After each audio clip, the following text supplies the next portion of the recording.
The Shark Deck. Johnny Mac with your daily comedy news. A lot of quick hits today. Kyle Kinane records his next special at the Acme Comedy Club in Minneapolis. Starts tonight. He'll also record tomorrow and Saturday. Kinane has one of the best specials of the year. Right now, I have him as the number 3 special of the year behind number 2, Tom Segura. And I told you yesterday, Todd Barry's Domestic Short Hair. Hilarious and funniest by a mile. Weird one here from TMZ. PETA selling Pete Davidson Halloween costume.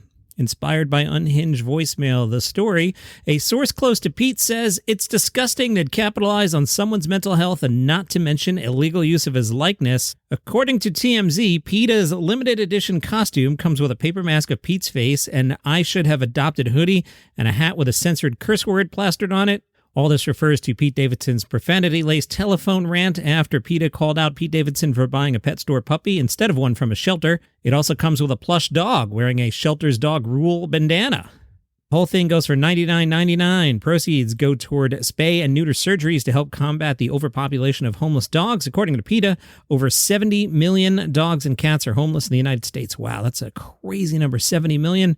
Meanwhile, another weird one involving Pete Davidson from MLive. They write, despite adding a second show earlier in the week, Pete Davidson has canceled the second show that he just added. The original story, due to overwhelming demand during an August 29th presale, Pete Davidson added a second Kalamazoo stop onto his tour, and it was for the same night as the first. The second show was added for 10 o'clock. Pete was going to play at 7. The 10 o'clock show's now been canceled. Officials did not elaborate on why Pete canceled the second show, citing a scheduling conflict. I'm wondering how much overwhelming demand there actually was. Maybe they sold, 4 tickets and were like, maybe not. Pete is still doing the 7 o'clock show on Saturday, October 21st at the Kalamazoo State Theater. That is currently scheduled to be the final show of the Pete Davidson live tour. Collider, watch Shane Gillis's new special on Netflix. It's going to take me a minute to get to it. Tonight there's football. Tomorrow night there's a new video game called Starfield I want to play. This weekend I'm celebrating Langston Kerman's fake birthday. It's a little callback there for those of you that pay attention. Sunday, more football. Monday, I teach. So it's Tuesday before I get to watch this thing. But they liked it. Deciders said it'll remind you of a kinder, softer Bill Burr, wanting to tease and test his audience, but always striving to maintain his likability. Whenever he makes jokes about race, such as his suggestion that white Americans stopped being cool when they first saw Jackie Robinson play for the Dodgers, or when Shane calls anything, quoting from the article here, gay or retarded, unquote, he's quick with a smile and an acknowledgement that he knows he's transgressing. He has the self-awareness to play both sides of the aisle. At one point, he mocks his love of history as a sign of early onset Republican. Decider says, stream it, and then wonders what SNL would have been like had they actually kept Shane Gillis. Remember, he was announced to be on the cast, and then somebody deep dived on the internet, and then Lorne was like, nah. That all happened. Shane Gillis is doing okay. Jimmy Fallon did indeed do his thing with the Rolling Stones. Now, they taught us in radio school, never assume people know things, so I'm going to tell you who Mick Jagger is. Mick Jagger is the lead singer of a rock band called the Rolling Stones. You know who I'm talking about? You've heard of Mick Jagger? Yes. Mick Jagger said, we got to make a record that we really love ourselves. We're pleased with it, and I hope you are all too. The new record has 12 tracks, 2 of them written by Charlie Watts, who passed away a while back. They released a single called Angry. Angry came with a video that stars actress Sydney Sweeney, which brings us back to Jimmy Fallon, who asked Sydney Sweeney what crossed her mind when she got the call to star in the video. Sydney Sweeney said, oh gosh, I freaked out and called my family and brought my mom. Fallon and Jagger also shared an Instagram post. We see them reading newspapers at the Old Ship Inn in Hackney, London. Eddie Murphy has a new movie. It's called Candy Cane Lane. That'll come to Amazon Prime Video December 1st. Candy Cane Lane follows Eddie Murphy as Chris, a man who's determined to win his neighborhood's annual Christmas home decoration contest. This sounds like an Adam Sadler type thing, doesn't it? After unintentionally striking a deal with an elf to improve his odds of winning, she casts a spell bringing to life the 12 days of Christmas, and chaos ensues for the whole town. Chris must then work to save Christmas for his family and community, an endeavor that entails battling magical creatures. Adam Sadler, how did you pass on this one? This one also stars Ken Marino, Nick Offerman, and Chris Redd. Vanyaland caught up with Iliza Shlesinger, who said, Boston is one tough MFer of a city because it's the East Coast, that it's cold. People are tough, but they're warm and loving. When fans give me Boston gifts and tell me Boston loves you in that familiar accent, I feel like I'm home, even if I never pay taxes there. It's definitely not something I take for granted to be able to feel at home in only a few cities across the country, and Boston is definitely one of them.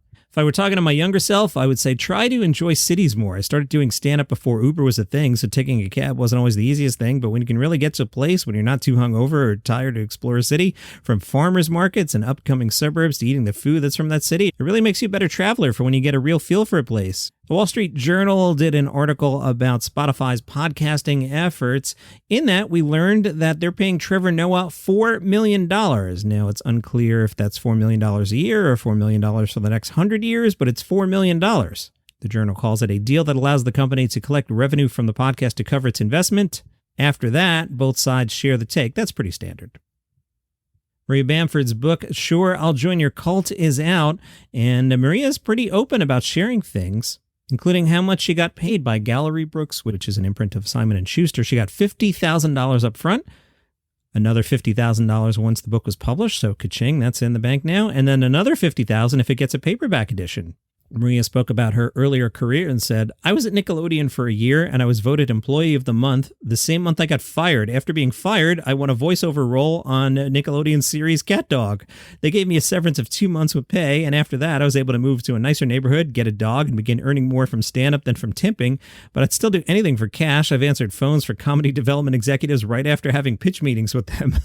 I worked 8 hours at NBC4 reception after doing The Tonight Show the night before. The weatherman walked by and said, you were on Leno last night, and kept walking. The gradual change into being a full-time performer took about as long as it took me to pay off my medical debt. 8 years. Bad news if you're enjoying How I Met Your Father, it is canceled. The Hulu series ended its second season in July. We never found out how Hilary Duff's character met your father. If you never watched it, it's set in the same version of New York as the original series. Some of the characters live in the apartment formerly occupied by Ted and Marshall in the original. By the way, Jason Segel is fantastic in the Lakers show that I was talking about yesterday. That show is called Winning Time. Jason Segel, awesome. Adrian Brody as Pat Riley, also awesome. I digress. How I Met Your Father also featured guest appearances from Colby Smulders and Neil Patrick Harris in their original characters.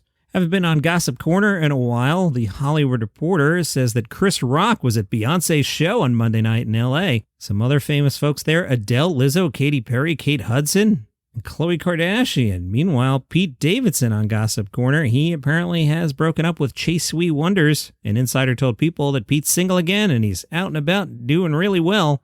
Over the weekend, Pete attended his friend's wedding in Virginia. He was spotted in several photos. Pete was spotted wearing a dashing black and white tuxedo while also dressing down in a white t-shirt, black pants, and matching shoes.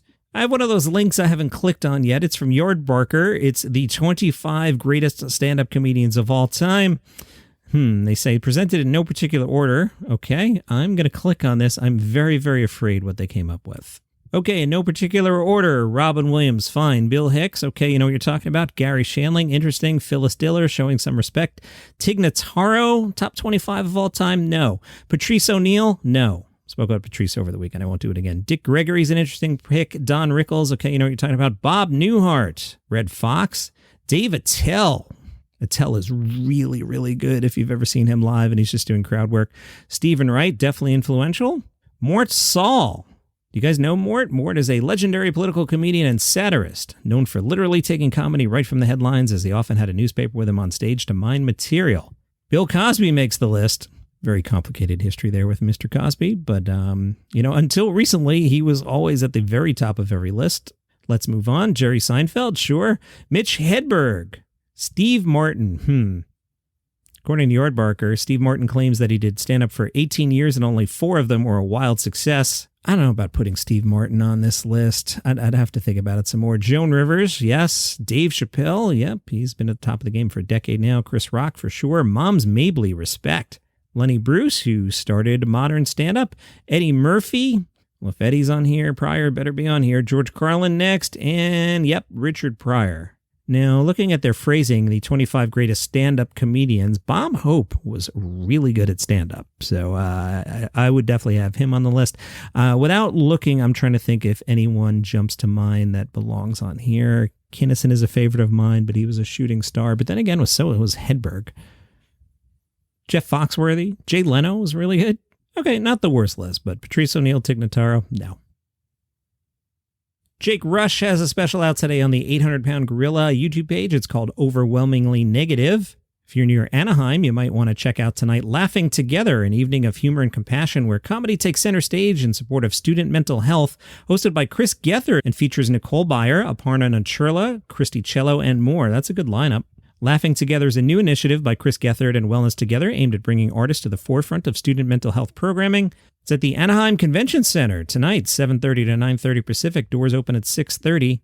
The Bad Moms with a Z, Bad Moms of Comedy, are in Chicago tonight. Lindsay Porter started doing stand-up late in life. She was 52 when she took her first comedy class. NBC Chicago profiled the Bad Moms with a Z of Comedy, an all-female comedy troupe. It already has 80 members ranging in age 20 to 70. They've sold out female community events, and tonight they're at Zanies. Founder Lindsay Porter said, "I had no expectations. I set my sights at very small goals, so the fact that I'm performing at Zanies on a somewhat regular basis is well beyond anything I expected." Janice Rodriguez found her comedic voice when she was 37. She says she's not a mom, and it's actually not a requirement to join the group. She says, "I kept saying I have a kid. He's just 53 years old and likes heavy metal. That's my husband." We're all moms in some way. Another one of the founders, Orly KG, said, "If you've woken up any day of the week and said, 'Do I have to do everything?' then you're a mom." I think something happens in your 40s as a woman. You're just like, hey, I've kind of raised my kids already and the job thing's pretty good. So what about me? What do I want to do? Zanies tonight. The Bozeman Daily Chronicle caught up with Last Best comedy founder Levin O'Connor, who said Bozeman is happening for comedy. They're kicking off tonight the Last Best Comedy Festival featuring 80 performers, 3 evenings of improv and stand-up shows. Levin's wife, Annie, said there's a whole scene here. Levin O'Connor jumped in and said they've been working really hard and have always had to survive in nooks and crannies and corners that would allow them to cram into a coffee shop or bar or whatever. But this is a really hard setting for you to thrive. Unlike many other comedy venues, Last Best Comedy features and fosters the growth of performers in 2 different comedic art forms, stand-up and improv. Levin said, our venue celebrates both in a normal week. We alternate nights, and we're always about bringing people together. There's a lot to learn from how stand-ups approach what they do. There's a lot to learn from how improvisers approach what they do. Checking out the lineup today, 4:30 improv and stand-up, 7 o'clock a stand-up show with Leslie Mitchell. Got to zoom in a couple times. These fonts are pretty small here, Last Best Comedy Festival. 8 o'clock improv with Flo Rotto and the Boys of Autumn. 9 o'clock a stand-up show, Olivia Witt and some others. 10 o'clock back to improv. Meanwhile, at The Divide on Peach Street, 5 o'clock improv, 6:30 improv, 8 o'clock stand-up with Ben Daly. Boy, these fonts are so small. 9:30 improv, 11 o'clock stand-up with Dan Treadway and a bunch of others. You can also find stand-up at the Canyon Ferry Brewing at 6 o'clock tonight. More shows Friday and Saturday. All the details on lastbestcomedyfest.com. So if you're in Bozeman, go check out some comedy. And if the Vulcans show up, tell them I said hi. Deep cut there. If you got it, you got it. Follow the show for free on Apple Podcasts, Spotify, YouTube, wherever you get your shows. See you tomorrow.